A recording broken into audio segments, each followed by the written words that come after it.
You're sweating through your shirt, dragging a heavy bag through Terminal B. You just paid $8 for water. You're exhausted, and you're about to be crammed into a middle seat next to the bathroom for 5 hours. Meanwhile, some dude in sweatpants breezes by, gets his oversized bag checked for free, and stretches out in the exit row. What's his secret? The truth is, ignoring the unwritten rules of flying isn't just annoying, it's draining your wallet, killing your time, and exposing you to some seriously gross health hazards. Today, I'm exposing the airport traps designed to rip you off, and showing you exactly how to beat the system. I've spent years decoding what elite flyers do differently, and I'm handing you the ultimate, no BS playbook. Let's get into it. You have undoubtedly seen them on every single flight you have ever taken. That massive, anxious mob of people crowding the gate 45 minutes before the boarding process even officially starts. The airline industry internally refers to these people with a rather insulting nickname, Gate Lice. If you are standing in that shuffling, nervous crowd, holding your boarding pass like a shield while staring at the electronic screen, you are actively playing yourself. Not only do you look completely clueless to the seasoned travelers, but you are physically blocking the pathways for passengers who actually need to pre-board, like those in wheelchairs or families with infants, essentially bringing the whole fragile system to a grinding, frustrating halt. Even worse than the gate crowd is a brand new, highly destructive TikTok trend known as check in chicken. This is where passengers purposely wait until the absolute last possible second to check in on their phones, operating under the delusional hope that the economy cabin will fill up, and the algorithm will magically bump them up to first class. Spoiler alert, you will not get that upgrade. The algorithm doesn't work that way anymore. If the flight is oversold, which it almost always is, you have just mathematically guaranteed yourself the absolute worst middle seat in the back row. That doesn't recline, or worse, you are going to be the very first person involuntarily bumped off the flight entirely and left stranded at the terminal. Airlines overbook their flights by default. It is pure, ruthless corporate math. They know a certain percentage of people will miss their connections, so they sell more tickets than there are physical seats. They actually want you stressed out, panicked, and fighting a low-level panic attack about overhead bin space. Why? Because anxiety is profitable. If you are terrified of having to gate, check your bag, you are far more likely to cave in and pay an extra $50 for priority boarding on your next flight. The entire boarding process is psychologically designed to manufacture anxiety. You have to completely drop this anxiety to win the game. First, you need to check in the absolute millisecond that online check. It opens exactly 24 hours before your departure, to algorithmically secure your spot and prove to the system you intend to fly. Second, when you finally get through security and walk to your terminal, do not go sit at your assigned gate. Look around and find the adjacent gate right next door. Ideally one that is completely empty because a flight just pushed back. Sit there. You are close enough to clearly hear the overhead announcements, but you are entirely removed from the high-stress, claustrophobic mosh pit of your fellow passengers. Read a book, catch up on emails, keep your resting heart rate down, and simply walk over casually when your actual specific boarding group is called. But surviving the gate is only the first battle, because that airplane you are about to step onto is essentially a flying, pressurized petri dish, and ordering the wrong drink from the beverage cart could literally wreck your entire vacation. You finally sit down, get settled, wait patiently for the flight attendant to roll the cart down the aisle, and you order a hot coffee, a soothing tea, or a diet soda with a cup full of ice. That is a massive mistake.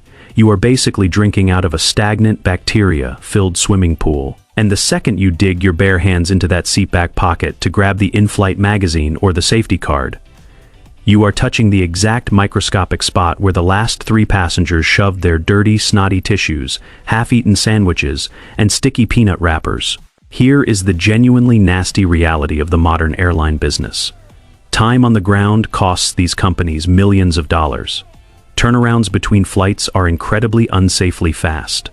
When a plane lands, the cleaning crew sprints on board and they only do a rapid, superficial visual trash sweep. They absolutely do not have the time or the resources to deep clean the tray tables, sanitize the window shades, or empty out the grime at the bottom of the seat pockets.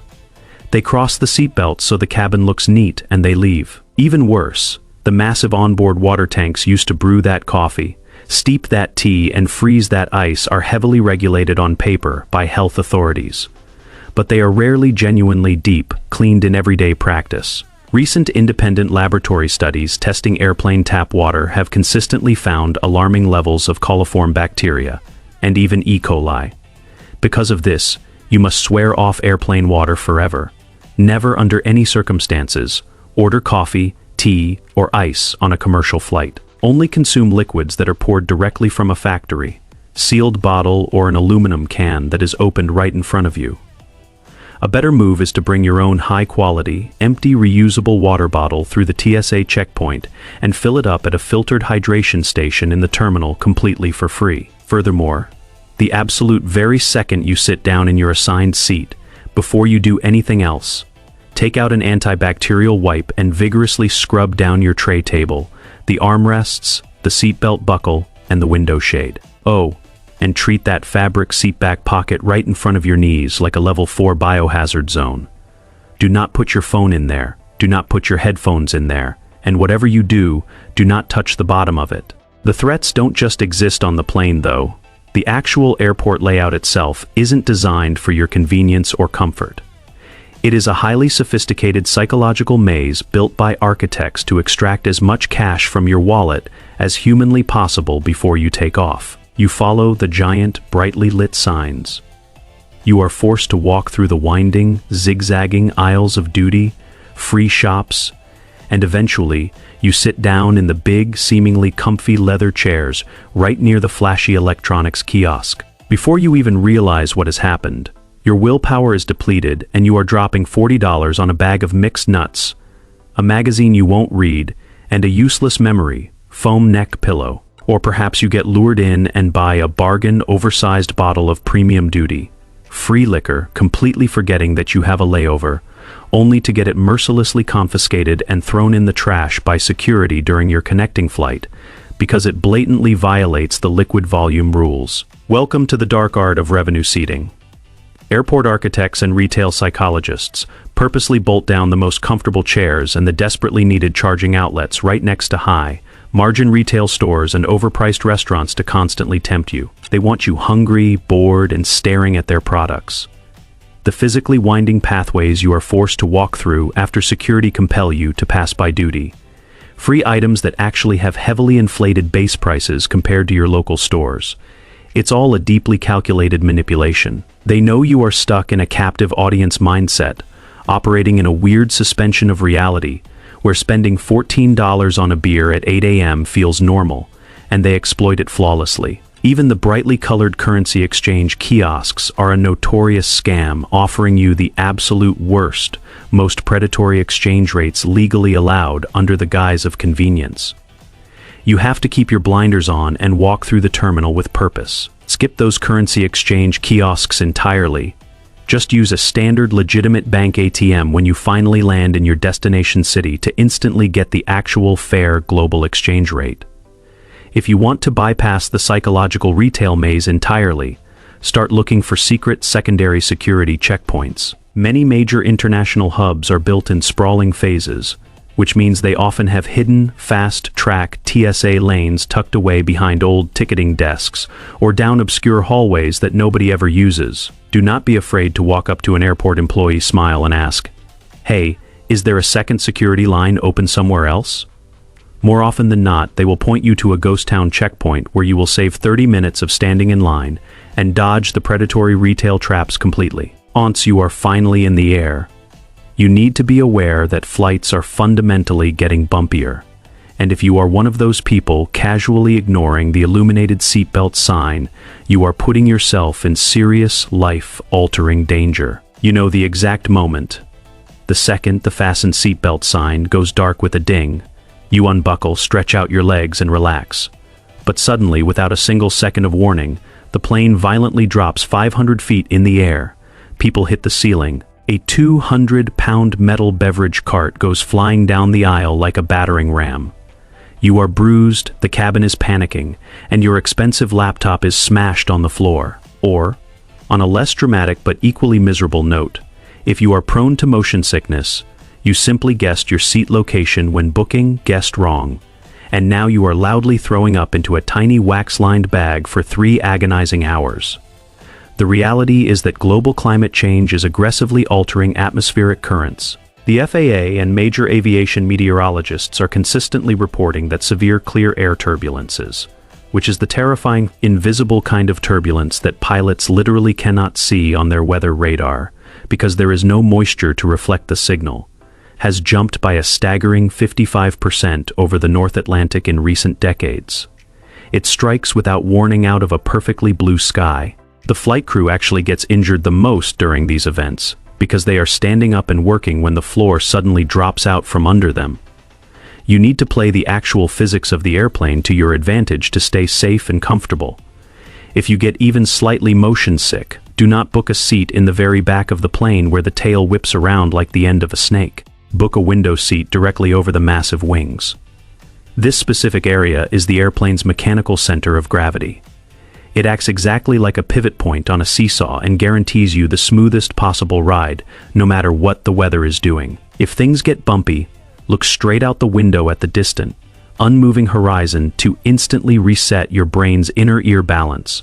And no matter what the captain says, no matter if the sign is off and the cabin is silent, keep your seatbelt loosely buckled across your lap for the entire duration of the flight.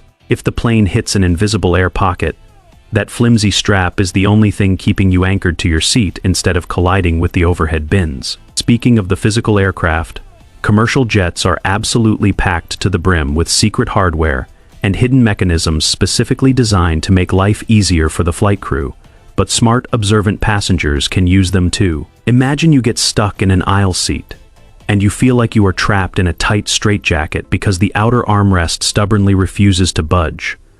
The food cart keeps bumping your elbow, and everyone walking by is hitting your shoulder. Or imagine you are walking back from the tiny bathroom during a mildly bumpy flight, and you are blindly grabbing at the tops of other people's seats to keep your balance, accidentally pulling their hair or waking them up, looking totally foolish and annoying everyone around you. Strict aviation regulations demand an incredible amount of accessibility and safety features to be built into these cabins. But the airlines purposefully do not advertise them to the general public because they want passengers to sit down, shut up, keep their hands to themselves, and not break anything.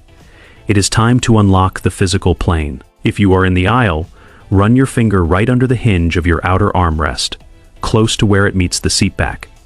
You will feel a small hidden metal or plastic button. Press it firmly, and that rigid aisle armrest lifts completely up and out of the way. This is an absolute game changer for sliding out of your cramped seat to go to the bathroom without having to do awkward gymnastics over your seatmates. Just make sure you respectfully lower it back down during takeoff and landing, as it is required to be locked for safety. If you are walking down the narrow aisle during a bumpy ride, do not ever grab the backs of the seats. Instead, reach your hand up and run your fingers under the bottom lip of the overhead bins. You will find a continuous built-in groove that runs the entire length of the cabin. This is a specially designed handrail meant specifically for the flight attendants to glide up and down the aisle safely without disturbing passengers. Use it. Finally, if you look closely at the interior walls of the cabin, you will notice tiny little black or red triangle stickers placed above specific windows. These triangles mark the exact best vantage point of the wings. The pilots use these windows to visually check the mechanical flaps if their sensors fail. If you love looking out the window, select the seat directly under that triangle for the absolute best, most unobstructed view on the entire aircraft. But none of these physical hacks matter if you don't master the human element. The gate agents and the flight attendants hold the absolute keys to the kingdom, and exactly how you treat them dictates precisely how your travel day is going to go. Imagine your flight gets delayed by weather, or they announce they have officially run out of overhead bin space. You roll your eyes, catch an arrogant attitude, storm up to the podium, and start loudly demanding answers and compensation from the gate agent.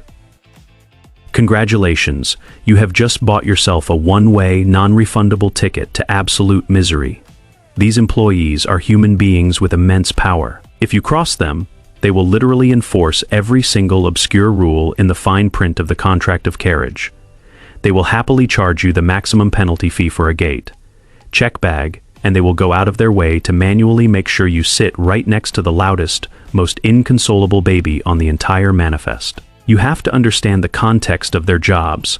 Up until very recently in 2024, flight attendants in the United States literally were not getting paid a single dime during the stressful boarding process. Their hourly pay clock only legally started the moment the airplane doors closed and the plane pushed back from the gate. That means all that forced smiling, lifting heavy bags into bins, and dealing with incredibly angry, entitled passengers was essentially unpaid, unappreciated labor. These frontline employees are perpetually exhausted, chronically underpaid, and screamed at by fully grown, entitled adults all day long. Because of this, they have massive, unchecked discretionary power in their computer systems, but they reserve it strictly, entirely for people they actually like. Weaponized empathy is your ultimate, unbeatable travel hack. When you walk up to the desk, do not start barking demands. Make eye contact, smile genuinely, and ask, "Hey, I know it is crazy today. How is your day going?" Treat them like a functioning human being first, and an airline employee second. A polite, calm, understanding traveler is so incredibly rare in today's airport environment that it will literally shock them into helping you. If the flight is completely full and chaotic, calmly and politely mention that you wouldn't mind trading your current seat for an exit row if it helps them balance the cabin. Gate agents possess the god-like power in their system to seamlessly waive $75 baggage fees, silently move you to premium economy seats, and seamlessly rebook you on much better, faster flights instantly without charging you a cent. Kindness and patience don't just feel good from a moral standpoint. They pay massive, tangible dividends at the airport. The entire aviation game is systematically rigged against the stressed, the rushed, and the unprepared. But now you are armed with the absolute definitive playbook, from dodging the chaotic gate lice and avoiding the toxic airplane water, to outsmarting the psychological retail traps and unlocking the hidden physical buttons on your seat. You are officially operating as an industry insider. You are no longer the victim of the terminal. You are the master of it. But I want to hear directly from you. Which of these toxic airport traps and hidden airline secrets surprised you the absolute most? Or perhaps you are a seasoned road warrior and you have your own genius, secret travel hack that I somehow missed in this breakdown. Drop your thoughts, strategies, and wildest airport stories down in the comments section right now. I am going to be reading through and replying to the absolute best and most creative ones. If this video provided you with value and is going to save you from a miserable, expensive travel day in the future, do me a massive favor.